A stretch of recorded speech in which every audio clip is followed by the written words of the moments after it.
Assembleia mostra também que um Estado que não é um desses 5 membros e que é um Estado que tem capacidade de interlocução com todos os membros da Assembleia, vai ao púlpito e dá o seu recado no sentido de convidar o resto da Assembleia a fazer o mesmo. E esse reforço de uma lógica de igualdade entre as partes é a missão que acaba caindo sob os ombros do representante brasileiro nos últimos 74 anos. Então, geralmente, esse é o teor do discurso aí do secretário-geral. Sim, sim. É uma espécie, em parte, é prestação de contas e, de outro lado, é um convite para o futuro. Porque a função do secretário-geral, no fim das contas, é manter o ânimo dos membros no investimento da ideia. Porque imagina a dificuldade que é você articular mais de 190 países e colocá-los na mesma direção. E não por acaso o Guterres, que tem uma biografia que é muito marcada por essa lógica de construção de arranjos multilaterais, assume essa função em um momento que é de transição para as Nações Unidas, né? As Nações Unidas têm passado por uma mudança de agenda, assumindo os objetivos de desenvolvimento, assumindo essa transição de uma economia cinza, como o Guterres muito bem diz, para uma economia verde, e esse esforço de engajamento e, em alguma medida, de estreitamento dos entes é um desafio enorme. Com certeza. Bom, vamos voltar a falar então com a repórter Daniele Popov. Dani, como é que está a movimentação por aí?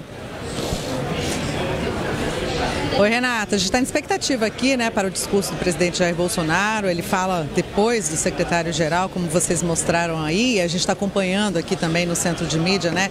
São várias televisões espalhadas por aqui para que a mídia do mundo inteiro acompanhe, né, os seus respectivos chefes de Estado, enfim, seus presidentes falando aqui na sessão de debates, que tem esse nome, mas na verdade essa sessão de debates é um momento, né, para que cada líder, cada chefe de Estado, cada presidente possa apresentar aí a sua visão, né, as suas intenções, o que é que o Brasil, no caso do nosso país, o que é que o Brasil pensa, né, sobre diversos temas.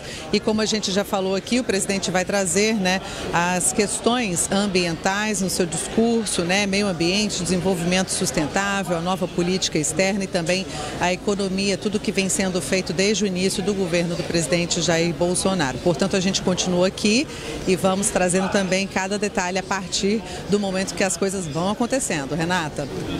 Tá certo, Dani. Obrigada pelas suas informações.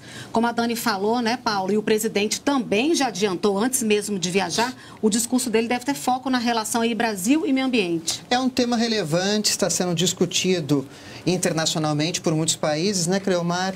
E a Amazônia e a preservação do meio ambiente estão entre os destaques, como falamos aqui, como a Daniele também disse, nesta mensagem, nesse discurso que o presidente vai fazer e levar do Brasil para a ONU. Proteção ao meio ambiente, fontes de energias renováveis e desenvolvimento econômico sustentável são alguns dos temas que o Brasil deve levar à Assembleia da ONU. Segundo o ministro do Meio Ambiente, o Brasil é um país que tem bons exemplos para mostrar ao mundo. O Brasil tem um excelente histórico de preservação ambiental. Um país que preservou 84% do seu bioma Amazônia, tem 60% da sua vegetação nativa nos seus 6 biomas em todo o país preservados. Nós temos um código florestal que é exemplo de norma de ocupação ambiental para o mundo. O governo brasileiro vai apresentar ainda prioridades da nova política ambiental, aliar preservação do meio ambiente e desenvolvimento econômico. A expectativa é levar oportunidades para 20 milhões de brasileiros que vivem na região amazônica. O governo tem muita coisa importante para mostrar, não só as reformas econômicas que o Brasil tanto precisava e o governo está fazendo, e não há recursos para cuidar do meio ambiente se você não tiver um ciclo de prosperidade econômica, enfim, recursos para poder prestar esse importante serviço ao mundo. A defesa da soberania brasileira na região amazônica também deve ser ponto importante para o governo nas Nações Unidas. Para os 193 países que participam dos debates, o Brasil vai mostrar ações como a presença das Forças Armadas nas fronteiras e no combate ao desmatamento na floresta. Entre as últimas medidas está a Operação Verde Brasil, Brasil, que combate incêndios e crimes ambientais na Amazônia. Em menos de um mês de trabalho, mais de 10 milhões de reais em multas foram aplicadas por crimes ambientais e quase 500 focos de incêndio foram contidos. As Forças Armadas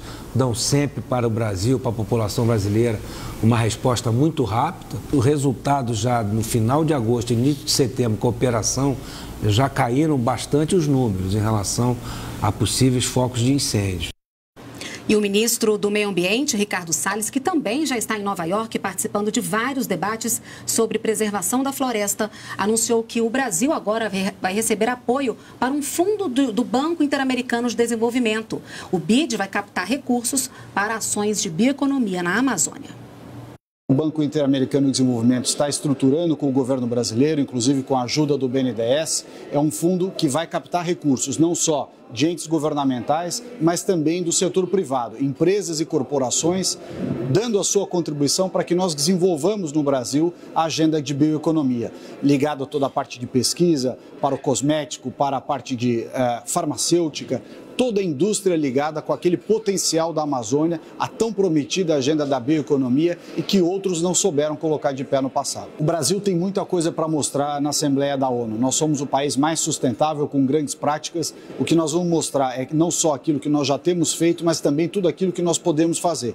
E parte daquilo que nós podemos fazer, dentro do Acordo de Paris que o Brasil se manteve, é dizer aos países desenvolvidos, aqueles que têm mais recursos e que prometeram por ocasião do Acordo de Paris, que dariam a partir do ano que vem 100 bilhões de dólares para os países em desenvolvimento, e dentre eles o Brasil, o principal deles, porque tem a maior floresta e o maior acervo de ativos ambientais. Eles dariam 100 bilhões de dólares por ano para que nós puséssemos essa agenda de pé. E essa é uma mensagem de demonstrar justamente como nós vamos colocar essa agenda de pé e cobrar a colocação desses recursos. E o ministro de Minas e Energia, Bento Albuquerque, também acompanha o presidente Jair Bolsonaro na ONU. Ele conversou com nossa equipe antes de viajar para Nova York e afirmou que o Brasil é reconhecido pela Agência Internacional de Energia como um exemplo de energia renovável. Nós iniciamos a nossa transição energética há cerca de 50 anos atrás, com a construção de Itaipu, a maior hidrelétrica do mundo, então, e também com o desenvolvimento de um programa de biocombustíveis conhecido como Proálcool. Hoje temos o RenovaBio, considerado o maior programa de biocombustíveis do mundo e que contribui muito para a descarbonização não só do Brasil, mas como do planeta como um todo, né? Com elevados investimentos e com resultados bastante positivos. Creomar, eu penso que essa diversificação da matriz energética brasileira, essa questão ambiental, é um dos grandes soft powers, ou seja, um dos grandes poderes brandos que o Brasil tem em relação ao resto da humanidade, uma atração dos estrangeiros. Quando você conversa com um estrangeiro, ele destaca essa questão do Brasil ter esse acervo ambiental no país. Eu penso que isso é uma coisa que o mundo sempre vê o Brasil com essa questão. O Brasil é uma potência ambiental, isso é um fato. Né? Não só pela quantidade de florestas que nós temos, de área preservada, de recursos potenciais a serem explorados. E o que nós percebemos é que, de meados dos anos 90 para cá, o Brasil sempre foi, para o bem e para o mal, protagonista em todo tipo de discussão que envolve meio ambiente e preservação em escala global. Em alguns momentos, as administrações conseguiram fazer isso de maneira positiva. Em outros momentos, nós tivemos que lidar com ações de explicação devido a críticas que têm um componente político, mas tem também interesses econômicos.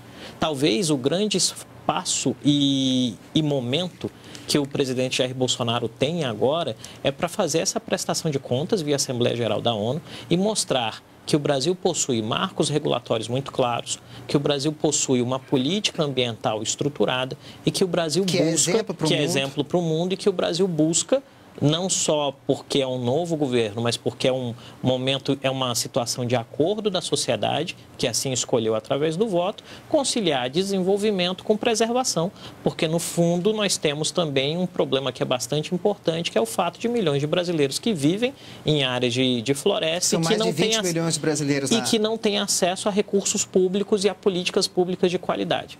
Nesse aspecto, talvez fique a lição de que tão importante quanto fazer seja mostrar, né? Parafraseando um dito popular, não basta a ave colocar os ovos, né? É preciso que ela cacareje quando faz. E nesse aspecto, talvez a grande lição que fique para o governo nesse seu primeiro ano e nesse momento de primeira fala na Assembleia Geral é dizer, olha, o elemento ambiental não foi deixado de lado. Né? É importante, central para o governo. É importante que o governo consiga centrar um discurso e diga, nós não deixamos o componente ambiental de lado, nós estamos fazendo ajustes e esses ajustes são resultados de uma demanda popular eleitoral que resultou na vitória desse governo e o que nós temos a mostrar é isso. Esse tipo de calibragem, e isso é importante para quem está nos assistindo, é um elemento fundamental quando a gente está falando de política internacional. Porque política internacional é também debate e embate de narrativas. Isso quer dizer, o choque entre percepções de realidade e como essas percepções de realidade são absorvidas. Em algum sentido, hoje, né, alguns grupos políticos têm tido mais sucesso na construção de narrativas do que a sociedade brasileira. Cabe hoje ao presidente, em algum sentido, durante a sua fala, iniciar um processo de reversão para dizer que o Brasil é conhecido por ser uma potência ambiental e, mais do que isso, que o Brasil é conhecido e pode e deve ser reconhecido como uma potência ambiental responsável. Isso é feito mostrando os dados para a sociedade internacional e dizendo, olha, estamos abertos ao debate. E também mostrando que o governo agiu rápido. Sim, eu acho que esse é um elemento importante, porque as críticas derivadas, sobretudo às vésperas do G7, que foram encaminhadas pelo presidente francês, elas geraram um movimento de muita sensibilidade e viralização. E essa viralização tem dois componentes. Ela tem um componente de interesse real na preservação ambiental e ela tem um componente que envolve interesses difusos de outros grupos. Se a gente for falar especificamente dentro da União Europeia, há grupos que têm, em algum sentido, resistências à assinatura do Acordo de Livre Comércio Mercosul-União Europeia. E esses grupos sempre vão bater na questão ambiental, que foi algo que o governo brasileiro se comprometeu a respeitar, não só a manter-se no Acordo do Clima de Paris, quanto também da assinatura dos acordos. Aonde está o desafio aí? O desafio está no fato de que, por alguma característica, o governo perdeu o timing da primeira resposta. Mas se agiu rápido, e as operações das Forças Armadas mostram que agiu rápido, está na hora de mostrar isso de maneira eficiente e eficaz, para que isso possa, em algum sentido, guardadas as devidas proporções, diminuir o volume da fervura que nesse exato momento ocorre em tudo aquilo que envolve a discussão climática. Inclusive saiu ontem, né, o balanço da Operação Verde Brasil, um mês aí eles mostrando resultados, sim, aplicação de multas. Mais de 36 milhões de reais em multas. Ou seja, porque esse é um ponto importante. Como a questão ambiental... A própria garantia da lei da ordem ambiental, sim, que até então era inédita. E esses são elementos importantes. Imagine o seguinte, para quem observa de fora a questão ambiental... Agora, o discurso do presidente também deve reforçar todas essas questões, mas salientando a questão da soberania. Quer dizer, o Brasil, junto com outros países sul-americanos, detém a Amazônia Legal, a floresta amazônica. O Brasil, de longe, é o que possui a maior parte desse bioma. Então, essa questão da soberania também, penso eu, é uma questão que vai ser apontada pelo presidente em seu discurso. Eu creio que sim, porque isso está no DNA do próprio presidente, em termos de construção da sua análise. E aí, só para fechar o ponto que eu estava falando anteriormente, para quem olha de fora, é importante que hajam mecanismos, luzes, né, que deem, em algum sentido, um ponto de orientação. E, nesse aspecto, a prestação de contas da Operação Brasil Verde, a própria explicação do impacto que tem a GLO em termos de legislação brasileira, tem que ser explicado porque o estrangeiro, muitas vezes, não sabe. À medida que isso é feito, você junta esses elementos com o tópico soberania nacional, dizendo, olha, não só é um direito do Brasil ter a responsabilidade e a posse desse território, como, complementarmente, a partir de uma escolha da sociedade via Constituição de 88, o Brasil optou, nas últimas 5 décadas, por fazer isso da forma mais responsável possível. Tá certo. Vamos dar uma olhadinha, então, para ver como é que está a movimentação das redes sociais, a repercussão da Assembleia Geral da ONU. Vamos lá. Antônio Guterres, o secretário-geral da ONU, disse que antes da cúpula da ONU, 87 grandes empresas estabeleceram metas climáticas ambiciosas. Estamos começando a ver a transição de uma economia cinza para uma economia verde. A gente falou isso aqui, né, Creomar? Outro post é o presidente da 74ª Assembleia Geral, que é o Mohamed Bandi, falando que a educação pode destravar comportamento inclusivo e ecologicamente amigável desde a tenra idade. Fiji está liderando o caminho com ambição. E mais um post aí é do presidente da Turquia, o Erdogan, disse que tudo o que é oferecido em benefício do homem na terra é uma confiança que nos é dada. Temos que protegê-la da melhor maneira possível até entregarmos a confiança ao seu próximo proprietário. Bom, desde janeiro deste ano, o novo governo tem trabalhado em novas medidas para alavancar a economia. Foram lançadas ações para modernizar e reduzir a burocracia do Estado, além da preservação do além da apresentação do projeto da nova Previdência, que aguarda a aprovação no Senado. E os impactos são redução nos juros e na inflação, geração de empregos e aumento da confiança para investimentos. Esses resultados devem ser destacados pelo presidente Bolsonaro lá na ONU. Uma série de medidas na área econômica deve aquecer a economia brasileira e promover o desenvolvimento sustentável no Brasil. Uma delas é a nova Previdência, em tramitação no Congresso Nacional, que vai gerar novos empregos, mais investimentos e assegurar a aposentadoria das futuras gerações. A ideia é estabelecer uma igualdade maior entre os trabalhadores, combater fraudes e controlar as contas públicas. A reforma da Previdência era a nossa prioridade. Ela está praticamente entregue. Ela está agora com o Congresso, que está justamente o Senado, que está analisando a inclusão de estados e municípios, o que é excelente. São mais 350 milhões de gastos públicos que serão cortados nos próximos 10 anos, quer dizer, que não serão gastos e que vão enriquecer bastante essa reforma. Outra medida de estímulo à economia é a liberação para saques de contas ativas e inativas do Fundo de Garantia por Tempo de Serviço, o FGTS. A iniciativa, que pode injetar 42 bilhões de reais na economia até 2020, não onera os empregadores e não retira nenhum direito dos trabalhadores. Só nos últimos mês e meio, desde que a medida foi feita, 12 milhões de brasileiros sacaram 5 bilhões de reais. Ações também de modernização do Estado vêm sendo tomadas para mudar a vida do brasileiro. Pela internet, por exemplo, é possível ter acesso a serviços públicos, como a emissão de um certificado internacional de vacinação. Com o compromisso de desburocratizar o país, o governo pretende digitalizar praticamente todos os serviços. Agora sim, o presidente Jair Bolsonaro vai discursar na ONU. Vamos acompanhar ao vivo. Presidente Jair Bolsonaro. Primeiro, obrigado a Deus pela minha vida, pela missão de presidir o Brasil e pela oportunidade de restabelecer a verdade, o que é bom para todos nós. Senhor presidente da Assembleia Geral, Tirani Mohamed Bandi, senhor secretário-geral da ONU, Antônio Guterres, chefes de Estado, de governo e de delegação, senhoras e senhores, apresento aos senhores um novo Brasil que ressurge depois de estar à beira do socialismo. Um Brasil que está sendo reconstruído a partir dos anseios e dos ideais de seu povo. No meu governo, o Brasil vem trabalhando para reconquistar a confiança do mundo, diminuindo o desemprego, a violência e o risco para os negócios, por meio da desburocratização, da desregulamentação e, em especial, pelo exemplo.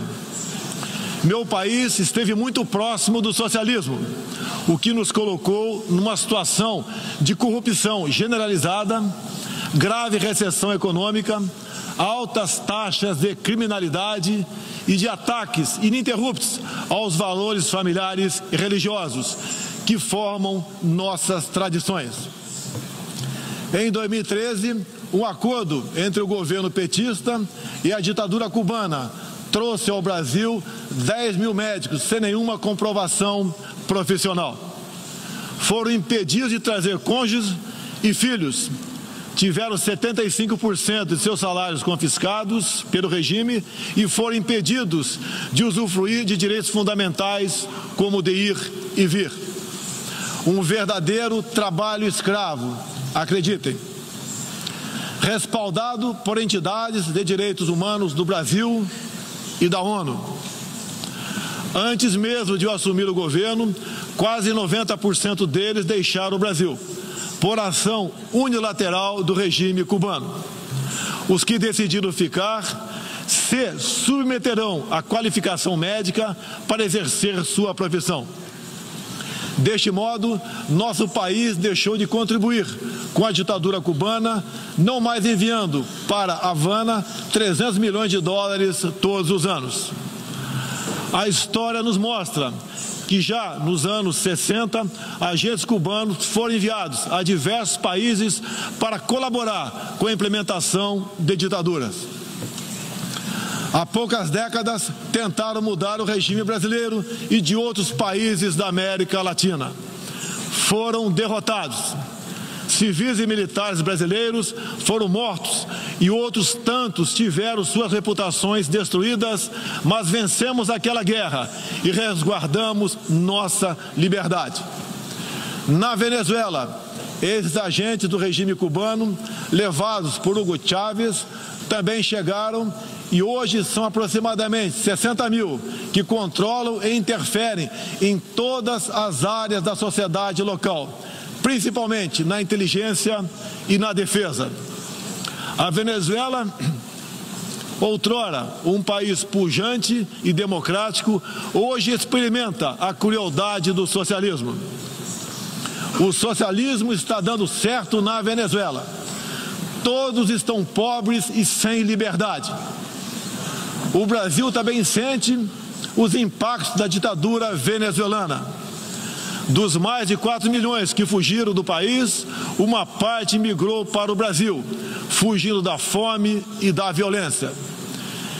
Temos feito a nossa parte para ajudá-los, através da Operação Acolhida, realizada pelo Exército Brasileiro e elogiada mundialmente. Trabalhamos com outros países, entre eles os Estados Unidos, para que a democracia seja restabelecida na Venezuela, mas também nos empenhamos duramente para que outros países da América do Sul não experimentem esse nefasto regime. O Foro de São Paulo, organização criminosa, criada em 90 por Fidel Castro, Lula e Chávez, para difundir e implementar o socialismo na América Latina, ainda continua vivo e tem que ser combatido. Senhoras e senhores, em busca de prosperidade, estamos adotando políticas que nos aproximem de países outros que se desenvolveram e consolidaram suas democracias. Não pode haver liberdade política sem que haja também liberdade econômica. E vice-versa. O livre mercado, as concessões e as privatizações já se fazem presentes hoje no Brasil. A economia está reagindo ao romper vícios e amarras de quase 2 décadas de irresponsabilidade fiscal, aparelhamento do Estado e corrupção generalizada. A abertura, a gestão competente e os ganhos de produtividade são objetivos imediatos do nosso governo. Estamos abrindo a economia e nos integrando às cadeias globais de valor. Em apenas 8 meses, concluímos os 2 maiores acordos comerciais da história do país, aqueles firmados entre o Mercosul e a União Europeia, e entre o Mercosul e a Área Europeia de Livre Comércio, o EFTA. Pretendemos seguir adiante com vários outros acordos nos próximos meses. Estamos prontos também para iniciar nosso processo de adesão à Organização para a Cooperação de Desenvolvimento Econômico, OCDE. Já estamos adiantados, adotando as práticas mundiais mais elevadas em todos os terrenos, desde a regulação financeira até a proteção ambiental. Senhorita Isani Calapalo, indígena aqui presente do Brasil, agora vamos falar de Amazônia. Em primeiro lugar, meu governo tem o compromisso solene com a preservação do meio ambiente e do desenvolvimento sustentável em benefício do Brasil. O Brasil é um dos países mais ricos em biodiversidade e riquezas minerais. Nossa Amazônia é maior que toda a Europa Ocidental e permanece praticamente intocada. Prova de que somos um dos países que mais protege o meio ambiente. Nessa época do ano, o clima seco e os ventos favorecem queimadas espontâneas e também as criminosas. Vale ressaltar que existem queimadas praticadas por índios e populações locais, como parte de sua respectiva cultura e forma de sobrevivência. Problemas qualquer país os tem. Contudo, os ataques sensacionalistas que sofremos por grande parte da mídia internacional devido aos focos de incêndio na Amazônia despertaram nosso sentimento patriótico. É uma falácia dizer que a Amazônia é patrimônio da humanidade e um equívoco, como atestam os cientistas, afirmar que a Amazônia, a nossa floresta, é o pulmão do mundo.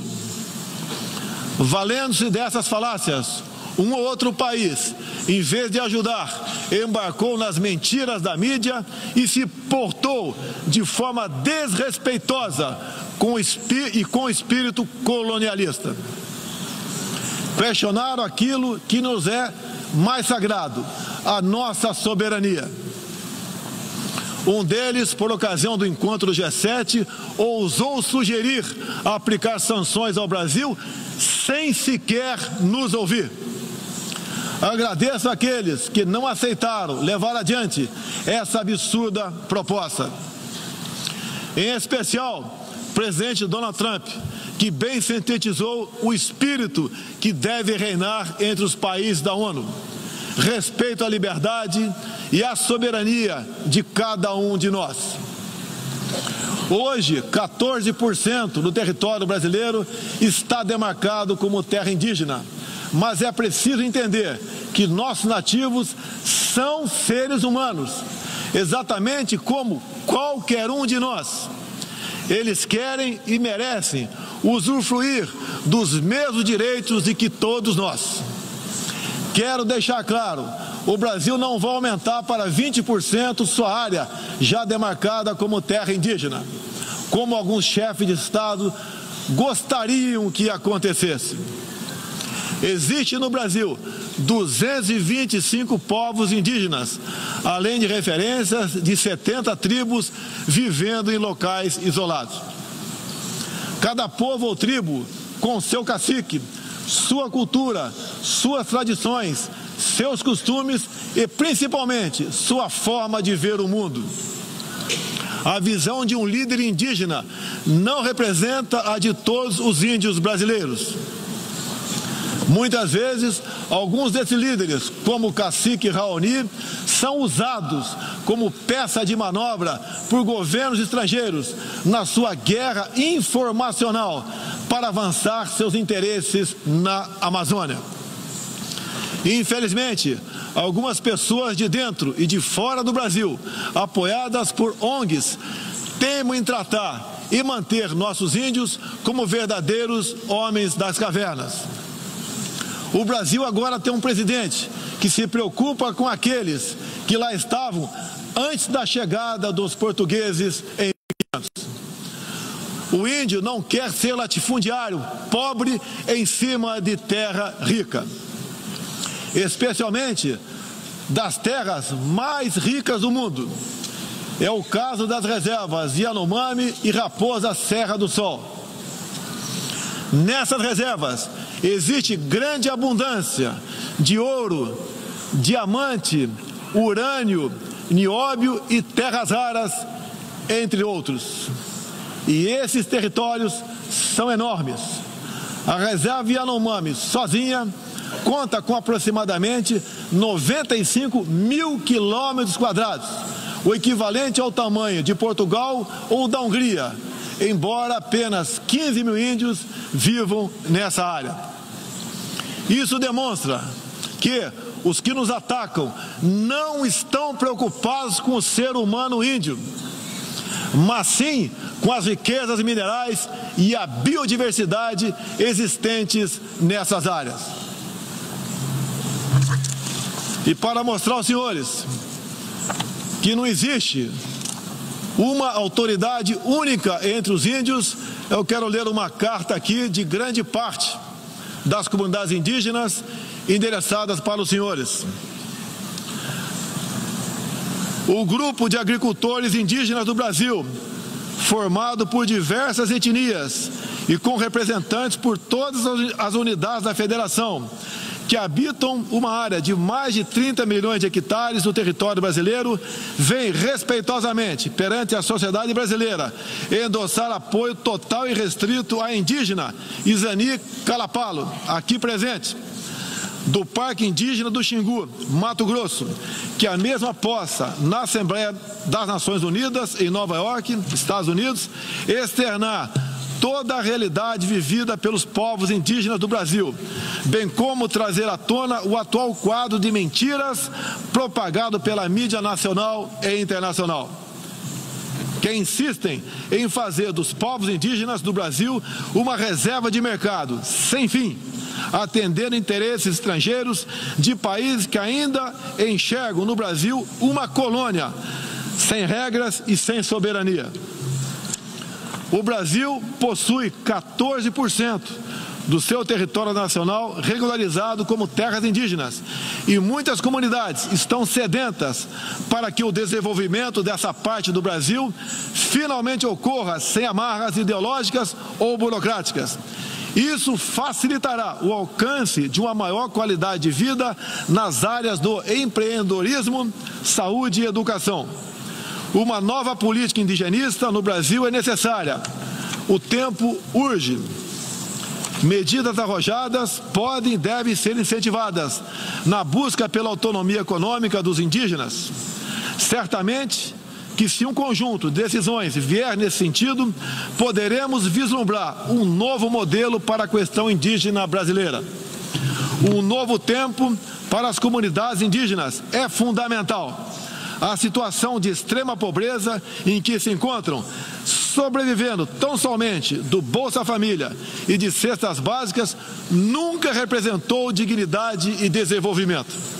O ambientalismo radical e o indigenismo ultrapassado e fora de sintonia com o que querem os povos indígenas representam o atraso, a marginalização e a completa ausência de cidadania. A realidade ora posta impõe que o mundo, na arena da Assembleia das Nações Unidas, possa conhecer nossos desejos e aspirações na voz da indígena Izani Calapalo, que transmitirá o real quadro do meio ambiente e das comunidades indígenas brasileiras. Portanto, Izani Calapalo goza de confiança e do prestígio da liderança indígena interessada em desenvolvimento, empoderamento e protagonismo, estando apta para representar as etnias relacionadas anexas, que são 52. Acabou o monopólio do senhor Raoni. A Organização das Nações Unidas teve papel fundamental na superação do colonialismo e não pode aceitar que essa mentalidade regresse a estas salas e corredores sob qualquer pretexto. Não podemos esquecer que o mundo necessita ser alimentado. A França e a Alemanha, por exemplo, usam mais de 50% de seus territórios para a agricultura. Já o Brasil usa apenas 8% de terras para a produção de alimentos. 61% do nosso território é preservado.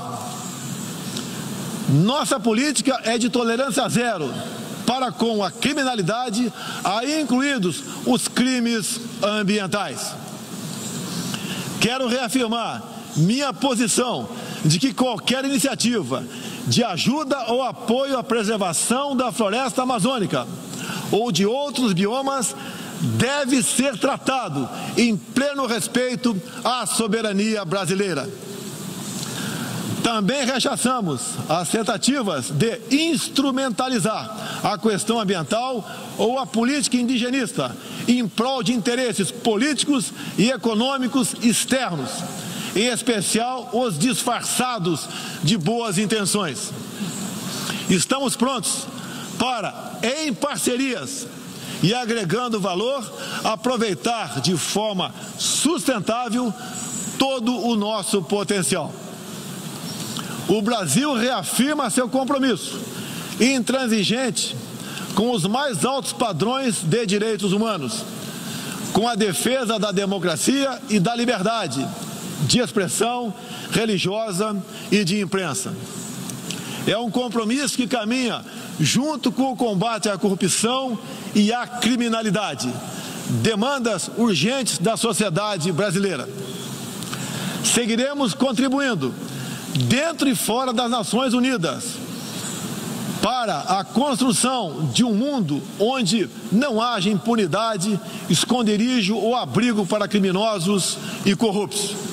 Em meu governo, o terrorista Cesare Battisti fugiu do Brasil, foi preso na Bolívia e extraditado para a Itália. Outros 3 terroristas paraguaios e um chileno que viviam no Brasil como refugiados políticos também foram devolvidos aos seus respectivos países. Terroristas, sob disfarce de perseguidos políticos, não mais encontrarão refúgio no Brasil.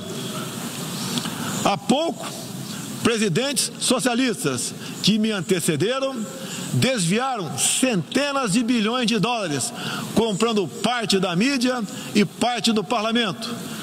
Tudo por um projeto de poder absoluto. Foram julgados e punidos graças ao patriotismo, perseverança e coragem de um juiz que é símbolo no meu país, o doutor Sérgio Moro, nosso atual ministro da Justiça e Segurança Pública. Esses presidentes também transferiram boa parte desses recursos para outros países, com a finalidade de promover e implementar projetos semelhantes em toda a região. Essa fonte de recursos secou. Esses mesmos governantes vinham aqui todos os anos e faziam descompromissados discursos com temas que nunca atenderam aos reais interesses do Brasil, nem contribuíram para a estabilidade mundial. Mesmo assim, eram aplaudidos. Em meu país, tínhamos que fazer algo a respeito dos quase 70 mil homicídios e dos incontáveis crimes violentos que anualmente massacravam a população brasileira. A vida é o mais básico dos direitos humanos. Nossos policiais militares eram o alvo preferencial do crime. Só em 2017, cerca de 400 policiais militares foram cruelmente assassinados. Isso está mudando. Medidas foram tomadas e conseguimos reduzir em mais de 20% o número de homicídios nos 6 primeiros meses do meu governo. As apreensões de cocaína e outras drogas atingiram níveis recorde. Hoje o Brasil está mais seguro e ainda mais hospitaleiro. Acabamos de estender a isenção de vistos para países como Estados Unidos, Japão, Austrália e Canadá, e estamos estudando adotar medidas similares para a China e Índia, entre outros.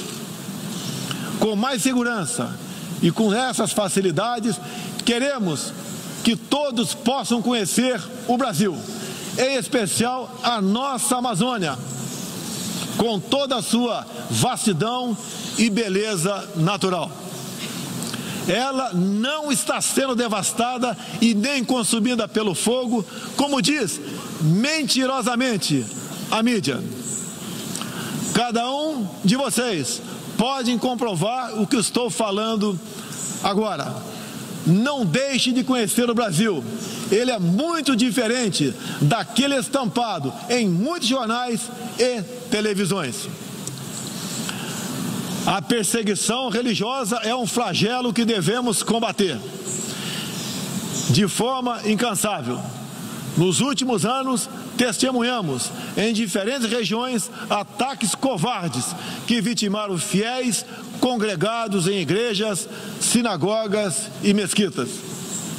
O Brasil condena energicamente todos esses atos e está pronto a colaborar com outros países para a proteção daqueles que se veem oprimidos por causa de sua fé.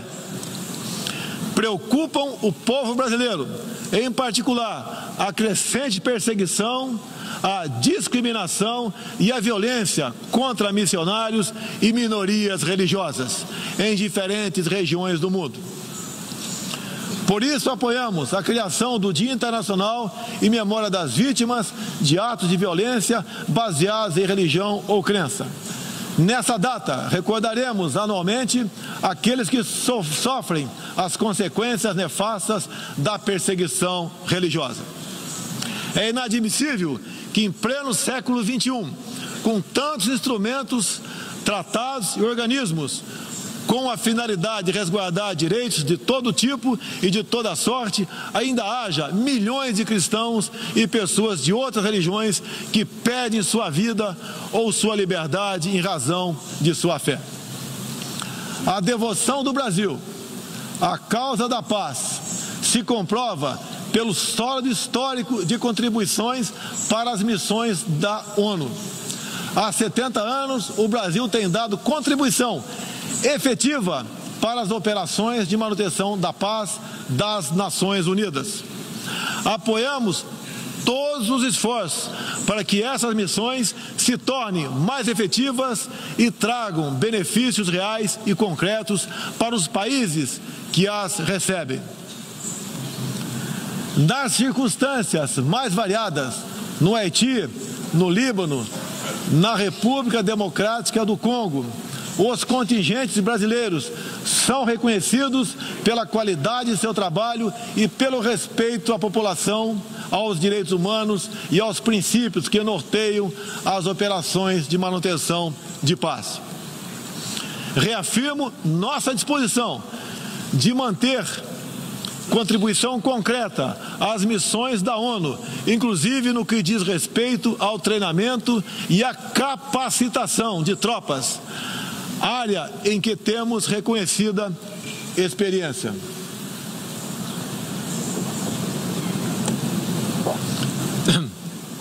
Ao longo deste ano, estabelecemos uma ampla agenda internacional com o intuito de resgatar o papel do Brasil no cenário mundial e retomar as relações com importantes parceiros.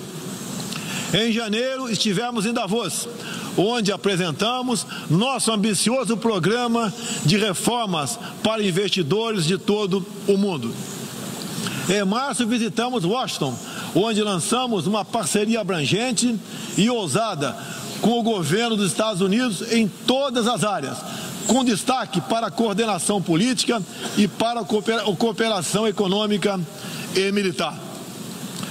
Ainda em março, estivemos no Chile, onde foi lançado o ProSul, importante iniciativa para garantir que a América do Sul se consolide como um espaço de democracia e de liberdade.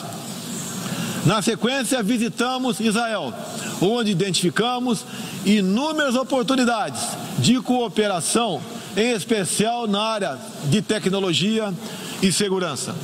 Agradeço a Israel o apoio no combate aos recentes desastres ocorridos em meu país.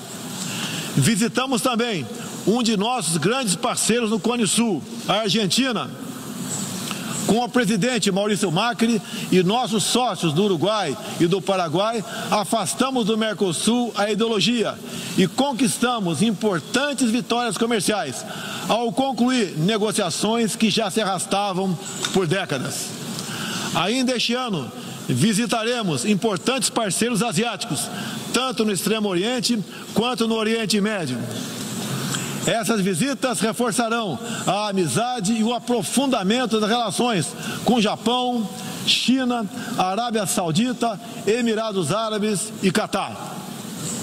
Pretendemos seguir o mesmo caminho com todo o mundo árabe e a Ásia. Também estamos ansiosos para visitar nossos parceiros e amigos na África, na Oceania e na Europa. Como os senhores podem ver, o Brasil é um país aberto ao mundo em busca de parcerias com todos os que tenham interesse de trabalhar pela prosperidade, pela paz e pela liberdade.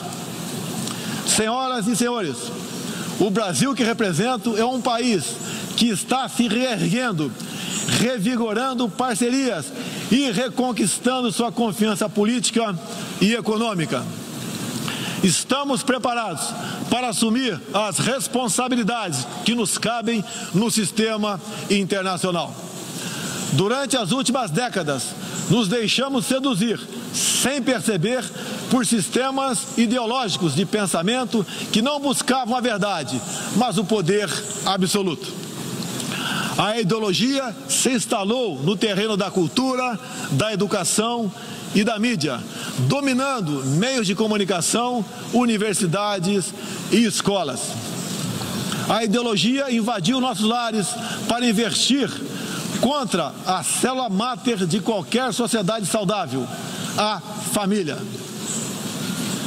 Tentam ainda destruir a inocência de nossas crianças, pervertendo até mesmo a identidade mais básica e elementar, a biológica. O politicamente correto passou a dominar o debate público para expulsar a racionalidade e substituí-la pela manipulação, pela repetição de clichês e pelas palavras de ordem. A ideologia invadiu a própria alma humana para dela expulsar Deus e a dignidade com que Ele nos revestiu. E, com esses métodos, essa ideologia sempre deixou um rastro de morte, ignorância e miséria por onde passou. Sou prova viva disso. Fui covardemente esfaqueado por um militante de esquerda e só sobrevivi por um milagre de Deus. Mais uma vez, agradeço a Deus pela minha vida. A ONU pode ajudar a derrotar o ambiente materialista e ideológico que compromete alguns princípios básicos da dignidade humana. Essa organização foi criada para promover a paz entre nações soberanas e o progresso social com liberdade, conforme o preâmbulo de sua carta. Nas questões do clima, da democracia, dos direitos humanos, da igualdade de direitos e deveres entre homens e mulheres, e em tantas outras, tudo o que precisamos é isso: contemplar a verdade seguindo João 8,32. E conhecereis a verdade, e a verdade vos libertará. Todos os nossos instrumentos, nacionais e internacionais, devem estar direcionados, em última instância, para esse objetivo. Não estamos aqui para apagar nacionalidades e soberanias, em nome de um interesse global abstrato. Esta não é a organização do interesse global, é a Organização das Nações Unidas. Assim deve permanecer, com humildade e confiante no poder libertador da verdade. Estejam certos de que poderão contar com este novo Brasil que aqui apresento aos senhores e senhoras.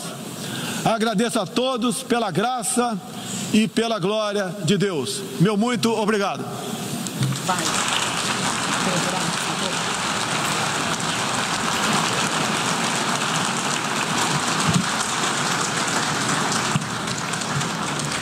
Bom, tá aí, nós acompanhamos ao vivo de Nova York, nos Estados Unidos, o discurso do presidente Jair Bolsonaro na Assembleia Geral das Nações Unidas. Como é tradição, desde a década de 1940, o Brasil é o primeiro país a se pronunciar nos debates gerais da Assembleia Geral da ONU. O evento reúne líderes de 193 países que fazem parte das Nações Unidas. Creomar de Souza, discurso dentro do esperado? Olha, o discurso pareceu abordar aquilo que se esperava, isso quer dizer... O discurso se inicia com um componente interno que marca o processo eleitoral do presidente, que é a redefinição do espectro político ao qual ele se